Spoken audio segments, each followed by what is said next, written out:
Hello champions, welcome back to Edugrown. This is Preeti Gupta, आपकी Hindi educator. तो बच्चों, जैसा कि आपको पता है, हमारी कृतिका बुक में हम चैप्टर्स की समरी को डिस्कस कर रहे हैं। तो इसी सीरीज़ को आगे बढ़ाते हुए हम आज पहुंच गए हैं अपने अगले चैप्टर पे, जो कि है हमारा माटी वाली।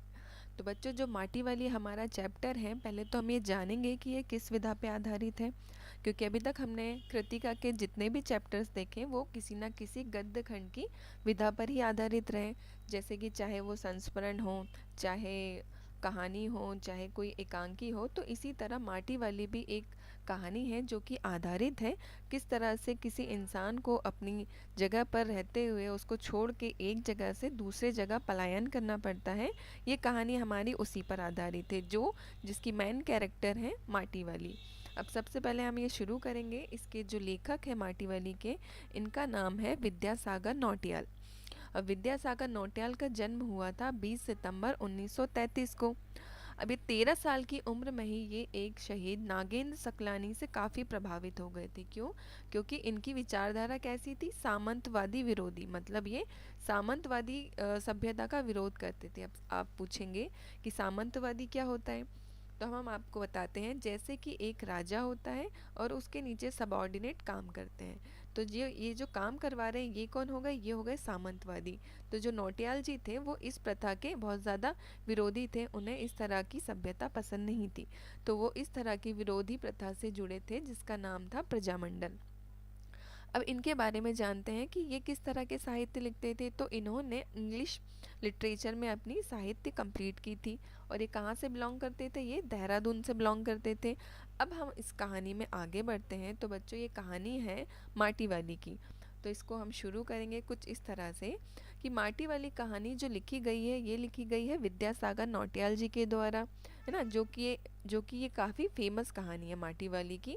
जो उत्तराखंड का एक शहर है टिहरी, जहाँ पे बांध बनने के कारण शहर में पानी घुसा था और वहाँ के लोगों को अपनी जगह छोड़नी पड़ी थी, ये कहानी उसी पे आधारित है। तो हम समझेंगे इस कहानी में माटी वाली का जीवन अत्यंत संघर्षपूर्ण था। मतलब ये जो वृद्ध महिला थी, इनका जीवन काफ़ी संघर्ष भरा रहा।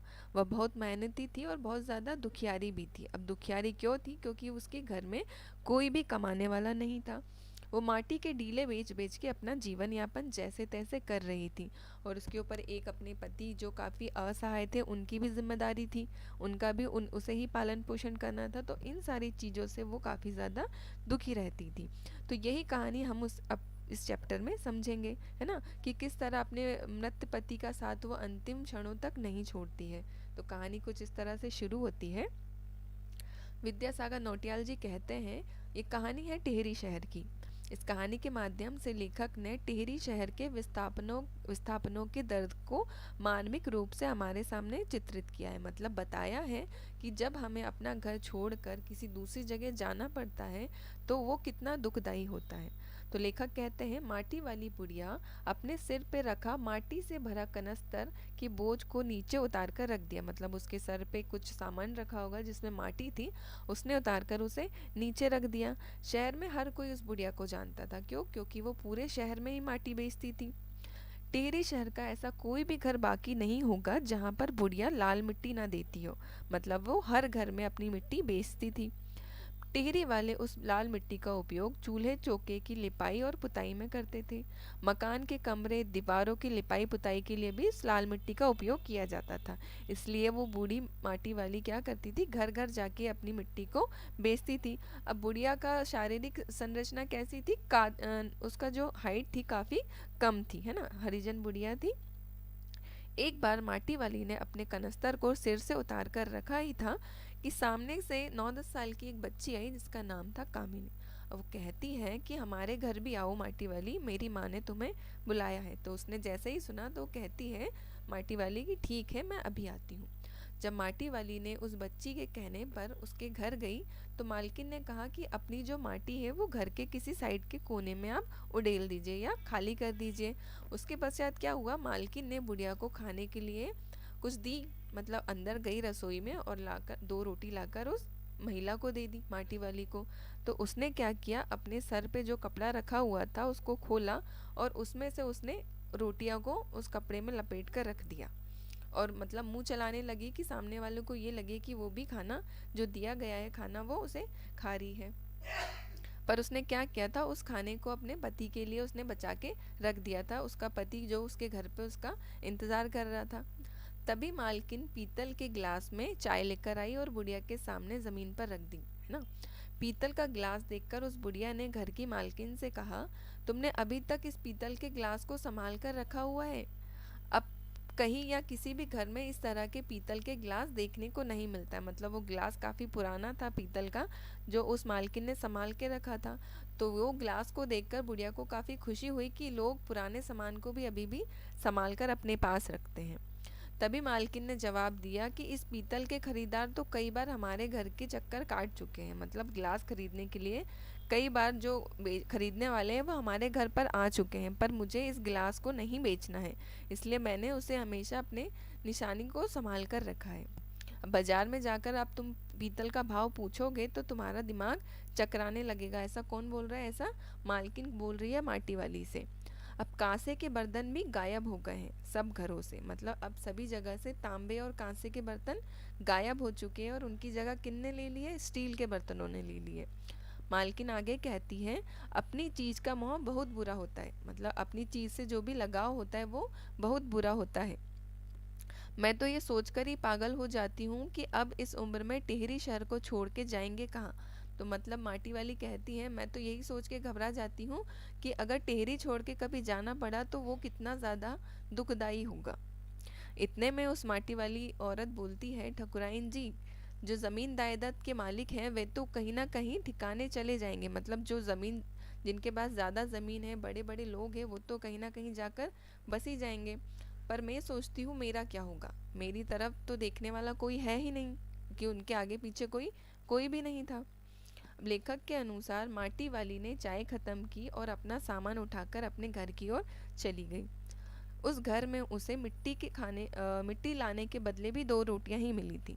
अब उस रोटी को उसने अपने कपड़े में बांध लिया, क्योंकि उस रोटी को वो किसके लिए लेके जाना चाह रही थी? अपने बूढ़े पति के लिए। आज वह घर पहुंचते ही 3 रोटियां बुड्ढे को दे देगी। मतलब अपने पति को दे देगी और बुड्ढा रोटियां देखकर काफी खुश हो जाएगा कि माटी वाली उसके लिए रोटी लेकर आई है। उसके घर लौटते लौटते अंधेरा हो गया। मतलब लौटते लौटते उसे काफ़ी टाइम हो गया था, जिसके कारण अंधेरा छा गया था। उसके पास अपना कोई खेत नहीं था, है ना। माटी वाली के पास अपना कोई भी खेत नहीं था, इसलिए वे गांव के ठाकुर की ज़मीन जो थी उसमें एक छोटी सी झोपड़ी में अपने पति के साथ रहती थी। ज़मीन के बदले उस ज़मीन के बदले उस गरीब बुढ़िया को ठाकुर के घर बेगार काम करना पड़ता था। मतलब बंधुआ मजदूर की तरह वो उस ठाकुर के यहाँ काम करती थी। माटी वाली बुढ़िया मन ही मन बोली जा रही थी, आज वह अपने पति को केवल रोटियां ही नहीं देगी, माटी बेचकर जो पैसा आया है उससे वह 1 पाव प्याज खरीदेगी, ताकि उस प्याज की वो कुछ सब्जी बना सके और अपने पति को रोटी के साथ एक सब्जी भी परोस कर दे सके। मन ही मन कई तरह की ख्याल बातें सोचती हुई, हिसाब लगाती हुई वो अपने घर पहुंची। पर जैसे ही घर पहुंची, रोज की तरह आज भी माटी वाली का जो पति था देखकर चौंका नहीं और ना ही उसने कोई प्रतिक्रिया दी। मतलब घर में माटी वाली ने जैसे ही प्रवेश किया तो उनके पति ने कोई भी रिएक्शन नहीं दिया। तो माटी वाली घबरा गई।